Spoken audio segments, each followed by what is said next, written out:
এই মুহূর্তের খবর, মধ্যমগ্রামে বাইকের শোরুমে ভয়াবহ আগুন, ধোঁয়া ধোঁয়া ধোঁয়া, কুণ্ডলি দেখুন, ধোঁয়ার কুণ্ডলি বেরোচ্ছে। বাইকের মধ্যমগ্রামে বাইকের শোরুম, সেখানেই আগুন। দোলতলায় বাইকের শোরুমে আগুন। আরো বিস্তারিত জানবো, প্রতিনিধি জিয়াউলের সঙ্গে কথা বলবো। জিয়াউল, দেখো, মধ্যমগ্রাম দোলতলার একটি ইলেকট্রিক স্কুটারের শোরুমে কিন্তু ভয়াবহ আগুন লাগে এবং যেহেতু একেবারে যশোর রোডের ধারে, ফলে একদিকে আগুন এবং অন্যদিকে হচ্ছে এই ধোঁয়ায় পুরোপুরি যশোর রোড পুরোপুরি স্তব্ধ হয়ে যায়। ফলে এই মুহূর্তে পুরোপুরি বন্ধ রয়েছে যশোর রোডে যান চলাচল।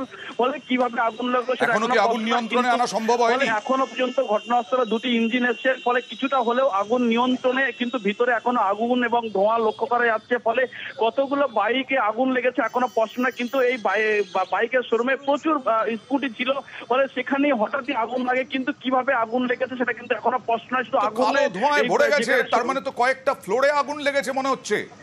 একদম, দেখো, আরো সবচেয়ে যেটা জানা যাচ্ছে যে এই যে বিল্ডিং এ আগুন লেগেছে তার ঠিক উপরেই রয়েছে একটি নার্সিং হোম।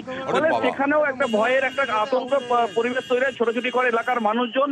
এবং যেভাবে আগুনের কুণ্ডলী এবং যেভাবে একেবারে ধোঁয়ায় ঢেকেছে যশোর রোড সহ একাধিক এলাকা, ফলে এই মুহূর্তে তীব্র যানজট রয়েছে যে এই যশোর রোড জুড়ে। কিন্তু দমকল যারা জানাচ্ছেন যে কিছুটা হলেও আগুন নিয়ন্ত্রণে, কিন্তু ভিতরে প্রচুর বাইক সেগুলো কিন্তু আগুনে ভস্মীভূত হয়েছে। সে তো দেখতেই পাচ্ছি আমরা যে প্রচুর বাইক ভস্মীভূত হয়ে গেছে, ভয়াবহ আগুন দোলতলায় বাইকের শোরুমে। কিন্তু তুমি যেটা আরো ভয়ঙ্কর বললে, একটা ছোটখাটো নার্সিং হোম রয়েছে, তার কি পরিস্থিতি?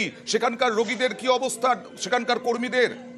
দেখো, হুরুস তুরুস কাণ্ড পড়ে যায়, তার কারণ যেহেতু নার্সিংহোমে প্রচুর পেশেন্ট ছিল, রোগী ছিল, ফলে তাদেরকে এই মুহূর্তে পুলিশের পক্ষ থেকে সরিয়ে নিয়ে যাওয়া হচ্ছে। ফলে কিন্তু যেভাবে আগুন লেগেছে, সে আগুন একতলার মধ্যেই সীমাবদ্ধ এখনো পর্যন্ত, যেটা জানা যাচ্ছে। দমকল যেটা জানাচ্ছে, এই মুহূর্তে ঘটনাস্থল দুটো দমকলের ইঞ্জিন রয়েছে, আগুন নিয়ন্ত্রণে নেওয়ার চেষ্টা করছে। কিন্তু দমকল যেটা জানাচ্ছেন হলেও কিছুটা হলেও আগুন পুরোপুরি নিয়ন্ত্রণে না হলে এখনো ভিতরে ধোঁয়া লক্ষ্য করা যাচ্ছে। বলে কিছুক্ষণের মধ্যে আগুন নিয়ন্ত্রণে আসবে, এমনটা দমকল আধিকারিকরা জানাচ্ছে।